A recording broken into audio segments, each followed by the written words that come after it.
श्री पशुपतिनाथ नेपाली समाज गोविंदपुरा भोपाल के अध्यक्ष लोकमाणी शर्मा से रुद्रा न्यूज़ से खास बातचीत में उन्होंने बयान दिया कि नेपाल में जो सत्ता परिवर्तन हुआ वह कल्पना से परे था। लोकतांत्रिक पद्धति में जो सत्ता होती है वह मानव सेवा के लिए होती है, न कि इस प्रकार की अप्रिय घटना घटित करके सत्ता हासिल करना। यह किसी भी देश के लिए सही नहीं है।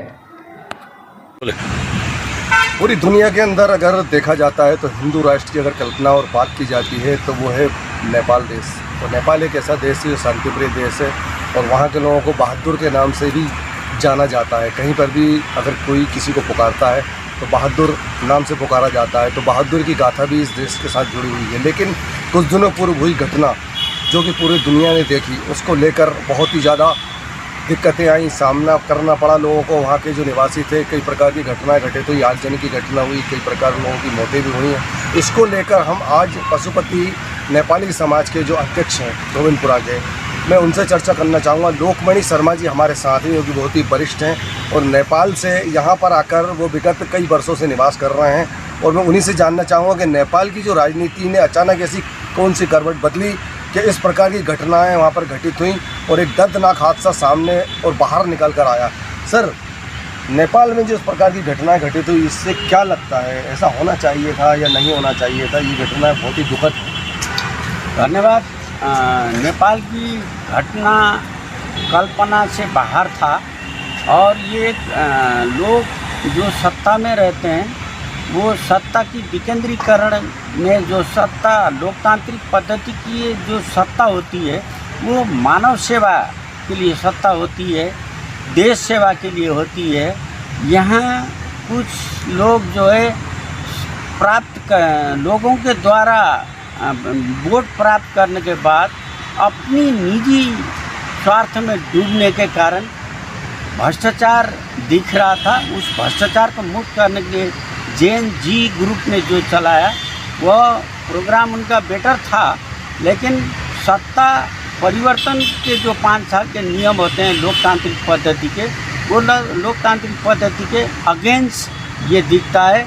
इसको जो है सम्मान के साथ लोकतांत्रिक पद्धति नेपाल के संविधान के अंदर, वर्ल्ड के संविधान के अंदर लाने के लिए व्यवस्थित हो, ऐसा मैं वहाँ के जनप्रतिनिधियों से अनुरोध करूँगा। और यहाँ हमारे पड़ोसी देश का भी मैं अम्बेडकर नीति आयोग के अंदर चलने वाले लोगों से भी अनुरोध करूँगा कि इस तरह का सद्भाव विश्व में निर्माण करें अपन।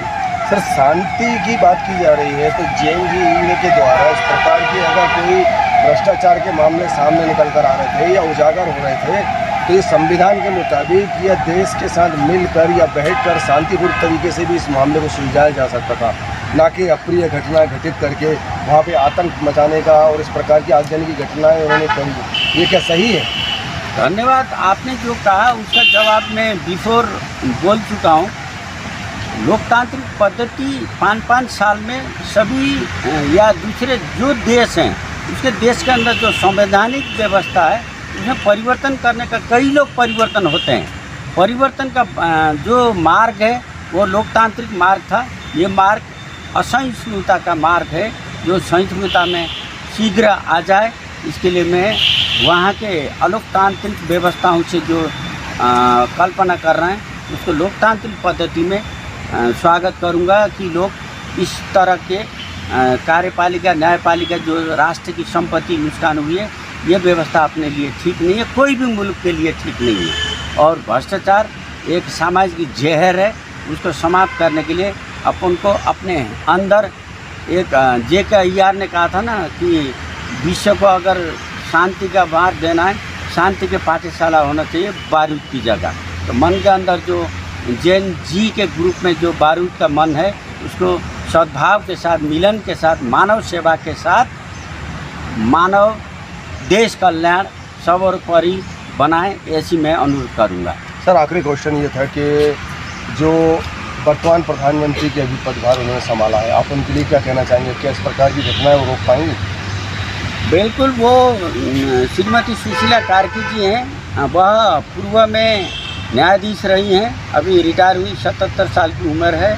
एक माँ के रूप में देश के अंदर प्रथम महिला बनकर आई हैं और जो भी व्यवस्थाएं हैं वो व्यवस्था कंट्रोल करने के लिए सबसे ऊपर मैं भी एक संस्था का अध्यक्ष होने के नाते भ्रष्टाचार मुक्त समाज, भ्रष्टाचार मुक्त देश बनाने के लिए वो सक्षम है। लेकिन अब ये रिजल्ट बताएगा। 6 महीने का अभी कार्यकारिणी प्रधानमंत्री हैं, वो 6 महीने के अंदर उनके अंदर इलेक्शन का पावर अथॉरिटी दिया हुआ है और कार्यपालिका अभी बहाल हैं। वहाँ पर राष्ट्रपति रामचंद्र पौडेल हैं, दोनों मिलकर, और जो कुलमान घिसिंग जैसे बिजली मंत्री आए हैं और कई मंत्री लोग आए हैं, वो साफ सुथरा छवि के हैं। मैं अनुरोध करूंगा कि इस तरह की साफ सुथरा की छवि और नागरिक और देश सेवा के समर्पण का मार्ग प्रारंभ करें। हम सब मिलकर उसी यात्रा में शुभकामना देते हैं। चलिए, तो ये लोकमणि शर्मा जी बता रहे थे कि जैन जी के द्वारा इस प्रकार की जो घटनाएं घटित करी हैं, शांति का मार्ग सबसे बड़ा मार्ग है और अशांति का मार्ग सीधे शमशान की ओर लेकर जाता है। लेकिन उन्होंने वर्तमान परिस्थिति को देखते हुए प्रधानमंत्री और वहाँ के राष्ट्रपति से ये निवेदन किया है कि इस प्रकार की घटनाएं की पुनरावृत्ति नहीं होना चाहिए, क्योंकि कोई भी देश अगर प्रगति करेगा तो शांति के मार्ग से, संविधान के मार्ग से चलकर और उसके द्वारा दिए गए दिशा निर्देशों के अनुसार ही चलना पड़ेगा। भ्रष्टाचार तो हर जगह, हर दुनिया के अंदर फैला रहता है, हर जगह खबरें प्रकाशित होती हैं, जानकारी निकलकर सामने आती है। लेकिन इसका ये मतलब नहीं कि कोई भी अपने हाथ के अंदर कानून ले ले। कानून लेने का अधिकार किसी को भी नहीं है।